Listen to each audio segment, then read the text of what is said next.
I'm Lilia Perez. I'm the Grants and Programs Manager for Arts Mid-Hudson. We're here today to talk about the statewide community regrant program. And this program includes 3 categories for funding: the Community Arts Grant, Individual Artist Commission, and the Arts Learning Grant. So we're going to go through a lot of information in this session. For those of you watching the video, it will be broken into 4 videos. The first video, this one, will be an introduction to the program as a whole, and then there will be 1 video for each of the categories for funding. So I encourage you to listen to this first part of the info session so that you can get a sense of what categories you're interested in. That's my name and my information. Also a part of the grants team is Amani Jones, who's our administrative assistant. You can reach both of us at grants@artsmidhudson.org or by phone 845-454-3222 extension 11. And so if you have any questions related to the grant, do not hesitate to reach out to us. We are happy to answer in-depth questions. You'll see me talk about in-depth grant assistance later on in the session. And just know that you might be talking to myself or to Amani when you sign up for an appointment for grant assistance.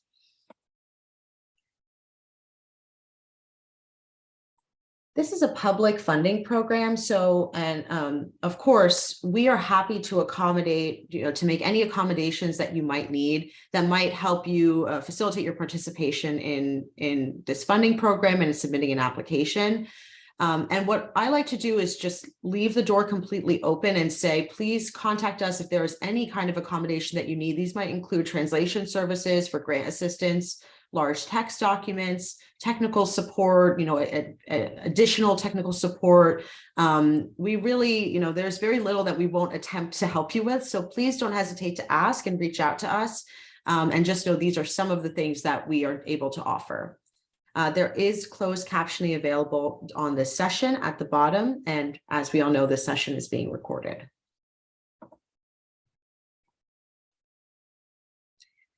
Grant assistance that we offer. So this is really one of the main features of our program, that we offer expansive grant assistance. And really, there is no limit to how much grant assistance you can request from us and the level of assistance you can request. So we're happy to discuss specific questions, brainstorm ideas with you, or offer feedback on your draft. So that would mean reading your draft or reading your budget and having a phone conversation to offer you feedback.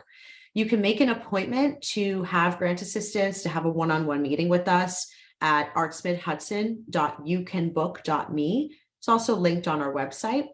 And I'll also add that there is a proposal eligibility form that I encourage all of you to fill out. This is a very short Google form where you'll just go in and enter in some key details about your project. And what we will do is do a check on that on your entry and send you an email with any tips or any concerns we have about whether or not your program is eligible and anything you might want to keep in mind when you're writing your proposal. And some other things that I kind of covered all of these areas that we offer as far as grant assistance, but another one is networking opportunities. We're happy to, hear what you're working on and then try to figure out who are some potential partners, artists, nonprofit organizations, businesses, groups that you might want to work with that could add to the project. And so that's a really nice benefit of having a phone conversation with us, is we can give you a personalized feedback. As far as deadlines for this kind of assistance, I offer, grant assistance up until the deadline. We are really, we understand that some people end up working at the last minute, whether they choose to or not. And so please do not feel like, oh, I'm watching this video on the day of the deadline, there's no way they'll answer my question. Please just ask, just know that we might be overwhelmed with questions very close to the deadline, and it might be, take some time to get back to you. So just keep that in mind, but don't hesitate to reach out. In addition, we'll be doing Zoom Q&A sessions. So there's an up-to-date schedule on our website of all of the Q&A session dates. So these will just be informal sessions for you to drop in with us and ask any of the questions that you have as you're working on your grant proposal. And of course, hear questions from other people, which can be a really big benefit of attending one of these. If you want to receive the RSVP, the Zoom access information, please RSVP on our website. If you are here today watching this info session, you're already on the list, so you don't need to do anything else. All right, so in this information session, we're going to go over the purpose of this program, all the key details and dates. We'll go in depth on each of the 3 categories. I'll talk about how you'll submit your grant proposal, and then finally, I'll give you some short grant writing tips. And I'll add here, I meant to add earlier, that we will offer some additional assistance sessions. I'm likely to offer an in-depth application session. You'll get an email about that if you're already signed up for these emails, where I'll kind of go through the applications and give some additional tips. I'm scheduling right now, we're likely to do some in-person Q&A sessions in each of the counties that we serve. So just keep an eye on that. You'll probably be hearing about that next week.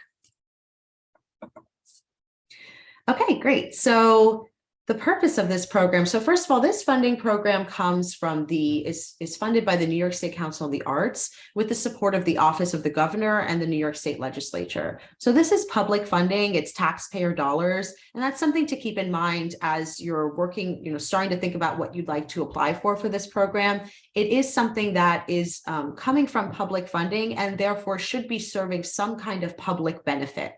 And we'll talk a lot about that as I go through the info session today. Arts Mid-Hudson administers this funding for Dutchess, Orange, and Ulster County. And there is this is a statewide program. So if you're trying to do a project in a different county, there is an agency that serves each county in New York State. One thing I'll say, though, is we are one of the last ones offering this, one of the later deadlines this year. So most other deadlines have passed, but I'm happy to help you get in touch with somebody at another county site if you need. Just reach out to us.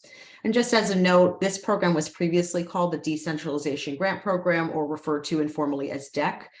It's the same program. So I like to start off talking about some of NYSCA's values, because this is a re-grant program of NYSCA, and a lot of these values that NYSCA holds, we also really hold for this program. So first of all, that artists are at the center of the creative endeavor, and that's why you'll hear a lot today that there's such a focus on paying artist fees with this funding and initiating artist ideas. Strong arts and cultural organizations are vital to connecting the arts to people's lives. That's why this program is so focused on supporting arts and cultural organizations in presenting their work and doing public programming so that they can make those connections in their community and use this money as an investment to do so. And that every citizen of New York State can have a meaningful connection to creativity, and every community has a right to cultural self-determination. And so the first part of that really is that we are trying to encourage as much as possible that those who do not typically have access to arts programming or have limited access to arts programming are pulled in or consulted, are brought in either at the planning phase or the brainstorming phase for these projects, but then also as the audience that's being served. And this program, it was previously called the Decentralization Program because it was conceived of as a way to decentralize the decision-making for how arts and cultural funding would be spent across the state. And so that's why local agencies like Arts Mid-Hudson administer this funding. And so really, and you'll hear about our review process, which is entirely made up of volunteer people who are from our region, who are artists, arts workers, and community members, so that they can, it's local decision making about what is important to be funded and be shown and be seen here in the Hudson Valley and in Dutchess, Orange, and Ulster counties. So as I said, we administer for Dutchess, Orange, and Ulster counties. We're really focused on centering artists, arts groups, and arts organizations. We're also very focused on centering underrepresented artists, arts workers, and audiences. This includes Black, Latino, Indigenous, Asian, people of color, LGBTQIA, and/or disabled individuals. And we are committed to our local decision-making process, which is done by peer panel review. This means that no Arts Mid-Hudson staff or board have a vote or a role in the decision-making process. They are all done by a peer panel, and I'll talk about that later on. We administer all three categories of the statewide community regrant program. As I said earlier, the community arts grant, the individual artist commission, and the arts learning grant. And an important thing to keep in mind is that you may submit one grant proposal per category. So each legal applicant may submit up to one grant proposal per category. The cumulative amount of what you have requested by a single applicant cannot exceed $5,000.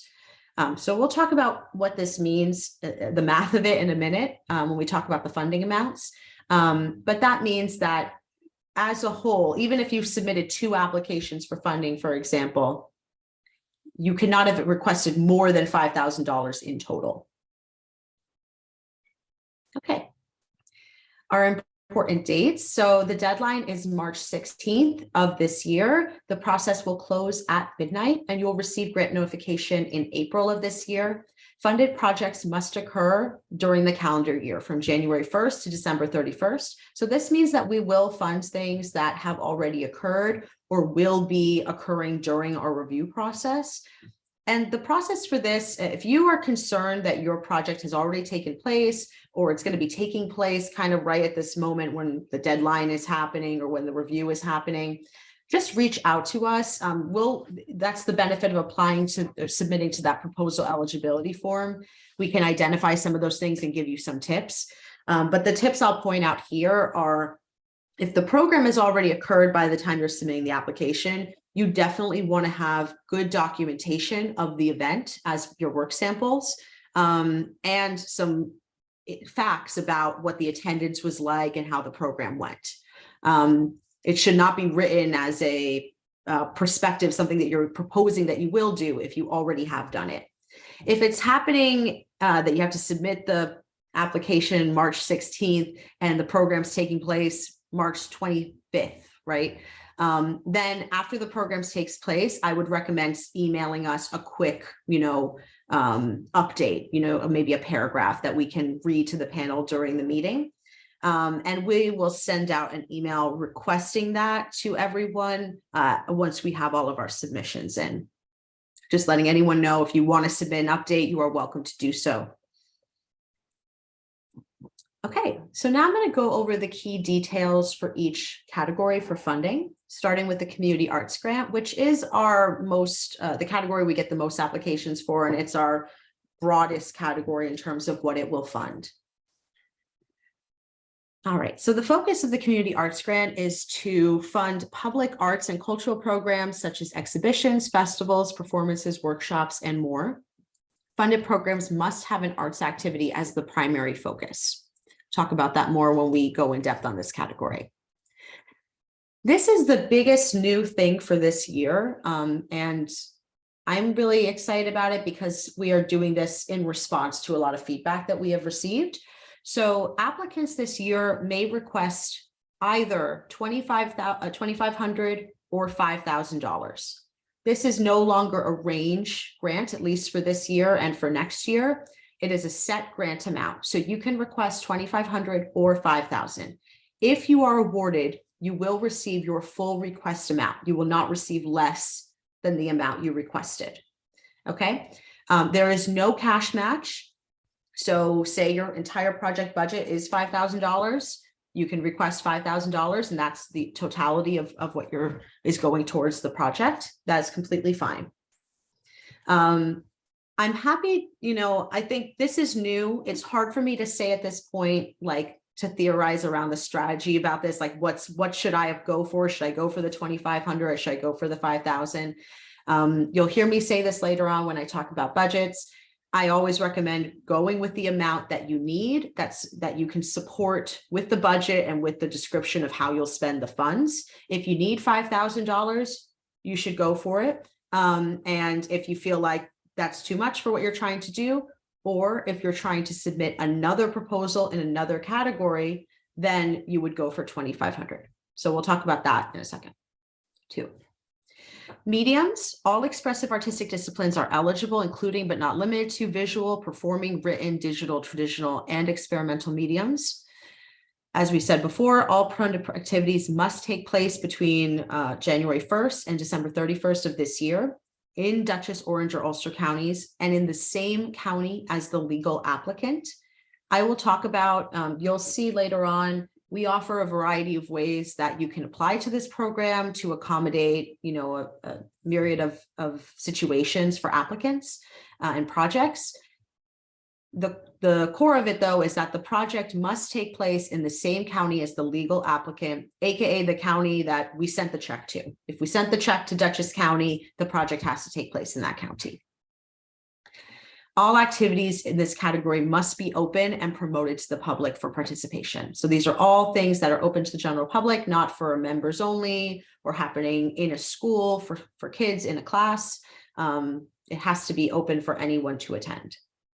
This does not mean that the program has to be free, though. You can charge ticket prices. It just means that anyone can buy a ticket. So some quick information about eligibility. Who is eligible for this? Nonprofit organizations that are incorporated in Dutchess, Orange, or Ulster County are eligible. Libraries, private universities, government entities, and tribal organizations are eligible. Individuals and unincorporated groups may apply directly with a partner nonprofit organization or with a nonprofit serving as their fiscal sponsor. I will talk about that when we get to, in depth on the community arts grant. But if you're an individual and you're interested in applying to this program, this is a major part of it that you will need to think about a nonprofit that you will work with. And there are two different ways that you could work with that nonprofit, two different relationships you could set up, basically. Ineligible applicants include public school districts, public universities, New York State agencies and departments, and county level government agencies and departments. So when I said government entities above, that really refers to municipalities and cities. Arts Mid-Hudson, our staff and our board are all ineligible to apply to this program. For-profit organizations and LLCs are not eligible to apply to this program directly. And if you've applied directly to NISCA for 2023, you are not eligible to apply to the community arts grant. If you don't know if you applied or if your application that you submitted applies to this, just let me know. I have a list of everyone who is ineligible because they applied to NISCA for fiscal year 23. You can always check with me and I'll let you know if you're on that list. All right. Now some quick introductory information about the Individual Artists Commission. So the focus of the Individual Artists Commission is to support an individual artist in the creation of new work. And keep in mind, this is the creation of new work, not the presentation of existing work. So we're funding the expenses associated with creating new work. The grant amount is $2,500. There is no cash match required. So you could ask if the whole project is going to cost you $2,500, that's perfectly fine. All mediums are eligible, including visual, performing, written, digital, traditional, and experimental mediums. All funded activities must take place during the calendar year, January 1st to December 31st, 2023, in Dutchess, Orange, or Ulster counties, and in the same county as the legal applicant. If you have questions about that, as an individual artist, please reach out to us. And I'll say briefly here that the main concern, when I talk about the Individual Artists Commission, you'll hear, actually I'll say for this next part, and then I'll talk about that. All projects must include a public component. This could either be the presentation of new work created as a result of this grant, and it could be presented either in person or virtually, and must be open to the general public, or an artist could involve a specific community during their creative process. An example of this could be, I'm going to work with elders who live in Rosendale, New York, and I'm going to interview them and gather their stories, and then I'm going to use those interviews to inform a painting series that I'm going to do. Okay, so that would be an example of you're involving them in your creative process. In that situation, you don't have to have a public presentation. It's one or the other. You could say, I'm going to do a presentation of my work. I'm going to work alone in my studio, or however you work for the duration of the creation of the work. And then I'm going to have a presentation at the end that's open to the general public. Or you could say, I'm going to work with a community during my creative process, and I'm not going to have a presentation at the end associated with this grant. Going back to the location, when we say it has to take place in Dutchess, Orange, or Ulster County, we're really talking about this accessibility component at the end, that either there must be a presentation of the work in your county of residence, or the community you work with should be located mainly in your county of residence.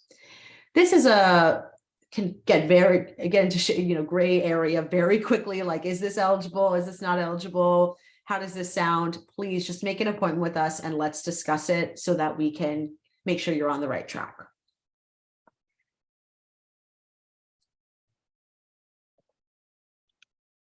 As far as who's eligible for the Individual Artist Commission, artists must be at least 18 years of age at the time of submission, a resident of Dutchess, Orange, or Ulster County in New York State, may not be enrolled in a full-time degree program. Part-time degree programs are fine. And artist collectives, groups, or collaborations are not eligible. This is for one artist working on their own. And projects must be an independent work initiated by the artist, meaning this should not be like another, maybe a business is commissioning work from an artist for, a specific type of commission. That would not be something that would really be eligible for this. It should be work that's self-initiated by the artist. And artists who received this commission previously may apply again if their commission took place in 2019 or earlier. Recipients of the past 3 years are not eligible. Okay, and now I'll talk about some key information for the Arts Learning Grant. First, I'll say this is definitely the category that has the most considerations as far as eligibility. There are several benchmarks that you have to meet to be eligible for this grant.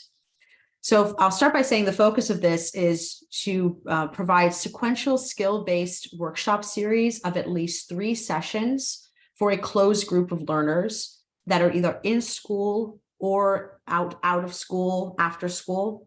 And what this really means is there have to be at least 3 sessions with the teaching artist and an existing group of learners, and they have to all be together for at least 3 sequential sessions that are all building on one specific art skill.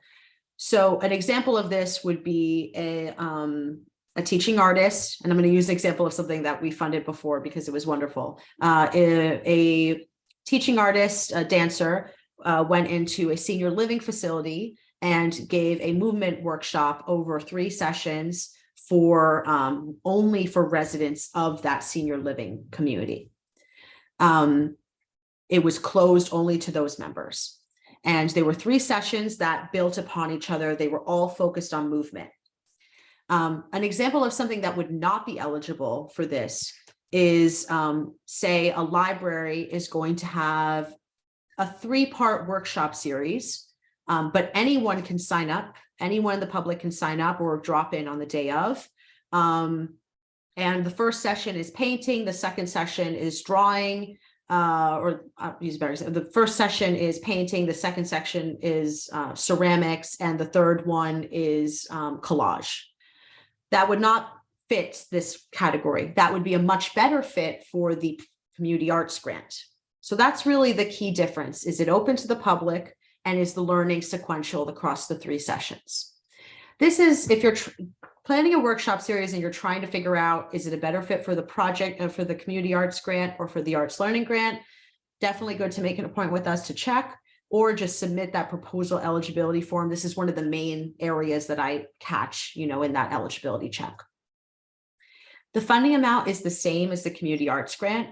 You may request either $2,500 or $5,000. If awarded, the applicants will receive their full request amount and there is no cash match required.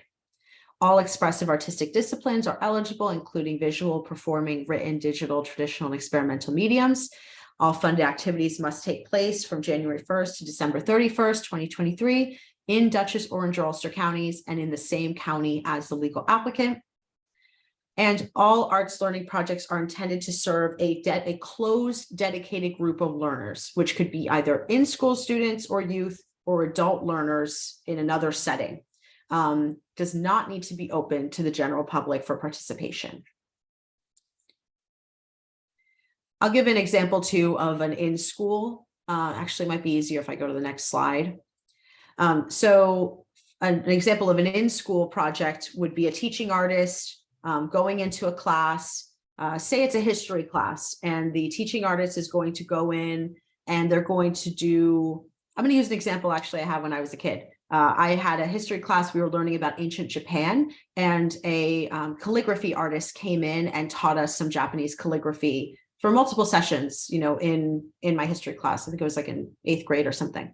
And so that would be an example of something that would be eligible to pay that teaching artist to go in, even if it's not an arts classroom, and do at least 3 sessions that are building a skill up and is only for that class, right? That's that closed group of learners.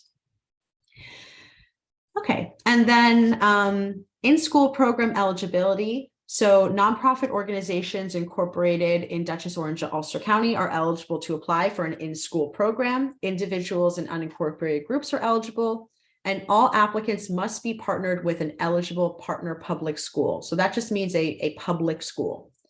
So an individual could partner with the school and apply directly, or a nonprofit organization could partner with the school and apply directly. If the project is taking place outside of school hours, after school, or not associated with a school at all, nonprofit organizations can either apply directly, or an individual or unincorporated group could apply with a nonprofit serving as their fiscal sponsor. So very similar to the community arts grant. Who is ineligible? Public school districts and public universities are not eligible to apply directly for funding.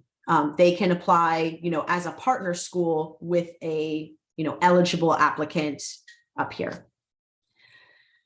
Arts Mid-Hudson staff, board, and Arts Mid-Hudson itself not eligible to apply. For-profit organizations and LLCs are not eligible to apply, and direct applicants to NISCA are not eligible to apply if they applied directly for fiscal year 2023.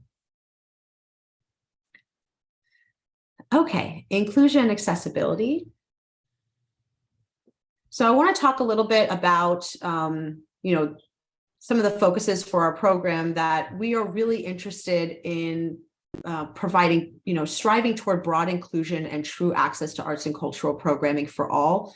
And we really encourage thoughtful outreach to, you know, specific communities that you're trying to reach out to, that you're trying to bring into your program. If you say, for example, that you want to reach Spanish-speaking individuals who live in Dutchess County, that there is thoughtful effort in the planning, you know, as evidenced in your proposal, and in the actions that you'll take to actually bring those people in. Thinking about not only what are the efforts that you'll make so that those individuals hear about the event, but also who is a part of your planning committee, or who is a part of your brainstorming to make sure that this is relevant, thoughtful, sensitive, appropriate for whoever you're trying to reach out to, that it's of interest to that group. That's something that's you know, going to actually make them excited to attend.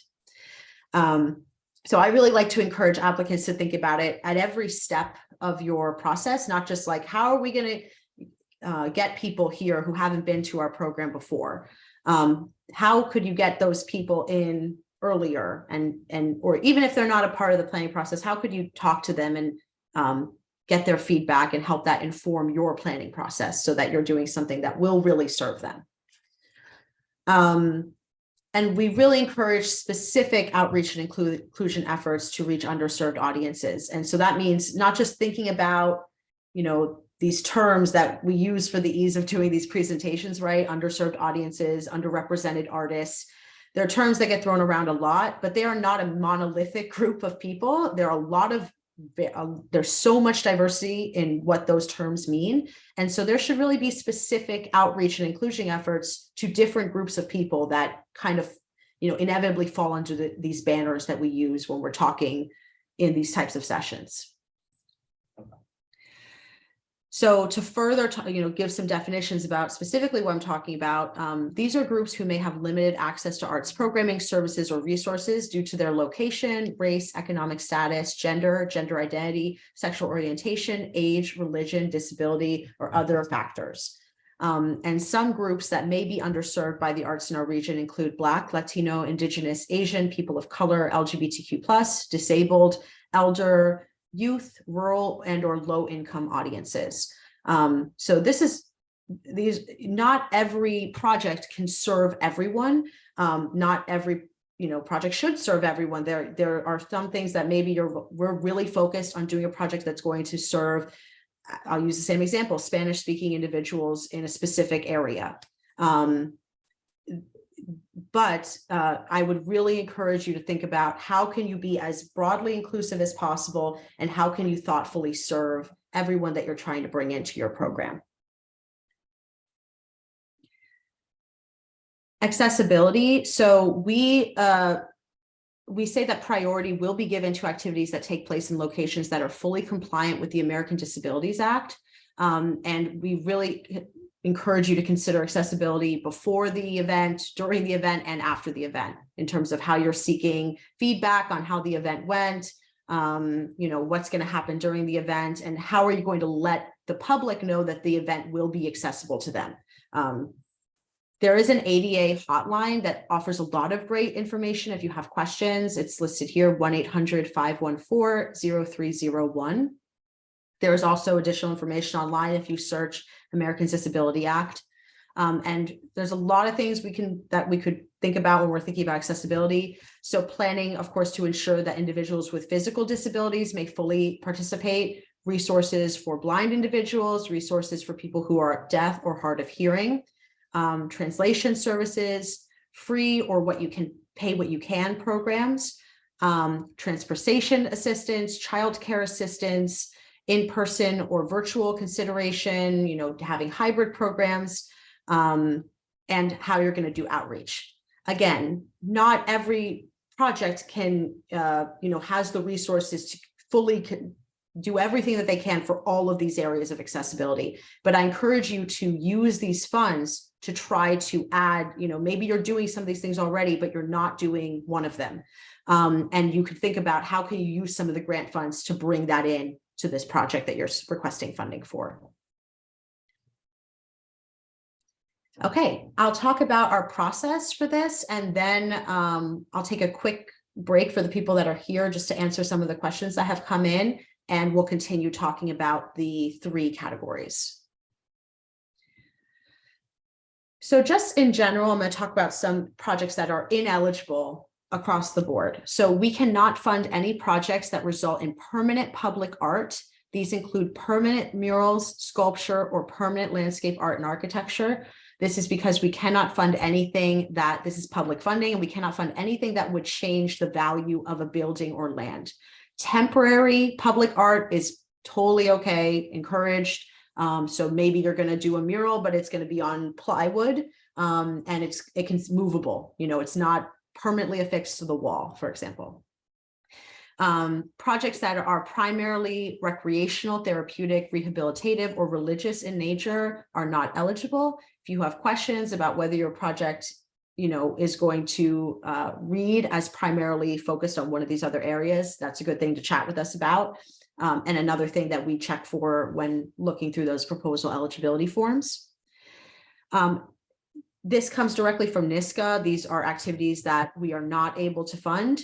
Fundraising events or programming that is used as a fundraising event, humanities programs or programs that are primarily academic, martial arts, stand-up comedy, recreational parades, balloons, clowns, magic, programs occurring in private homes, and sip and paint events. So covers a lot of things, but those are, kind of a list of things that will definitely not be eligible for funding. Again, though, if you feel like something in here concerns you because it is a little bit of a gray area, just reach out to us and we can chat about it. Expenses that are ineligible for all categories, no funds can be spent on these expenses. Operating expenses of privately owned facilities like homes or studios, or capital improvements to buildings. acquisitions of works of art, contingency funds, lobbying expenses, regrants by applicants to fund other activities. So meaning, you submit a proposal to do another grant program or to give out a scholarship or to, do a commission. That is not eligible because this is already a regrant program of NISCA. Awards, trophies, certificates, stipends for students, scholarships, fellowships, contests, competitions, cash prizes, and juror fees are not eligible expenses. Fees paid to children under the age of 18, entertainment costs, including receptions, food, and fundraising events, and out-of-state travel costs. All of these are not eligible for funding. This does not mean that they can't be expenses as a part of your project. It just means do not ask our grant funds to cover any of these expenses. All right, and now I'll talk about the peer panel review process, which applies to all categories. So all submitted grant proposals are reviewed using a peer panel evaluation process. This includes panelists who are artists, arts workers, and community members who read the grant proposals and recommend a level of funding.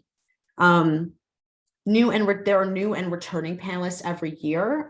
It's never like all the same panelists from last year. I like to point this out, and you'll hear me talk about this if you ever go to one of my grant writing workshops. It's important to know that the panel changes every year, because if you've applied previously and not received funding, it's going to be a new group of people reviewing your proposal this year.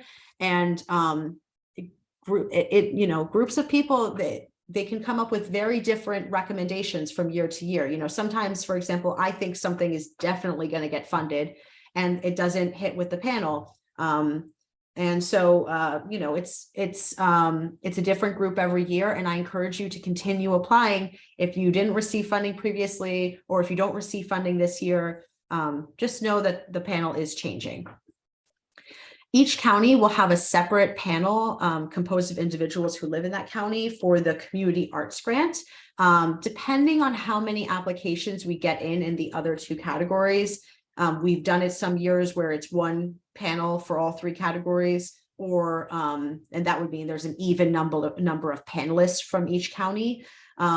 Or we have done it also where we've done separate, for example, the Individual Arts Commission. So it really depends for the Individual Arts Commission, the Arts Learning Grant, how many applications we get in. Arts Mid-Hudson staff or board members do not have a vote in this process. Our role is I really see myself as the the applicant's advocate during the process to help the applicants as you're working on your proposals, getting in your proposals, and then also, filling in the panel on any additional information I have from speaking to you during our meetings, or from previous applications or previous reports. And then, of course, my role is to make sure that everything that we're funding is actually eligible and meets the requirements that we've laid out in the guidelines. And so I'll be there to remind the panel of those things as they're deliberating.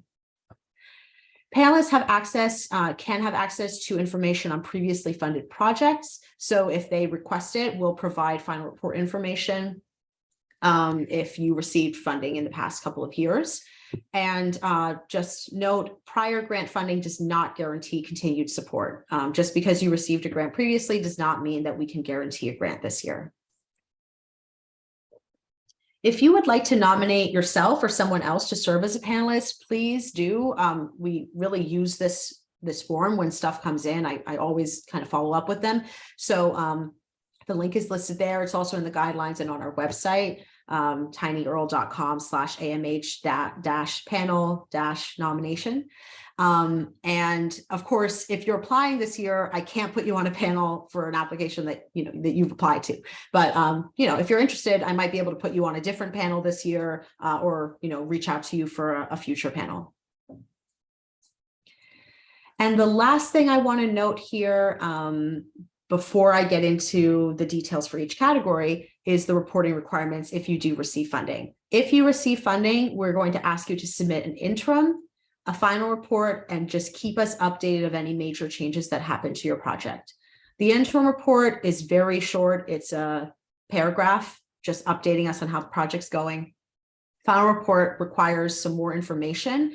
You can actually see the final, if you want to check it out on our website, you can see the final report that our current applicants are submitting now, or current grantees are submitting for their 2022 projects. They have until the end of the month to submit their final report. So you can check that out and see what the reporting form looks like. It will ask you some estimates on numbers served and demographics served as a part of your project. I also like to point out at this point that, you know, especially since 2020 and the pandemic began, I really err on the side of flexibility and working with the grantee to make sure that you can see out your project. You know, that means if you need an extension on the project, we have a conversation and we figure out if that sounds appropriate for what you're doing. And 9 times out of 10, I approve the extension, you know, or if you need to, you know, change a component of your project, 9 times out of 10, I say, you know, you actually didn't even really need to check with me on that one. That's fine. You can make little changes here and there. It's really the major changes, like we're changing the date, the location, the key artists involved, that kind of stuff. You do need to run by us just so we're aware and sure that it's all good to go. Okay, I am going to,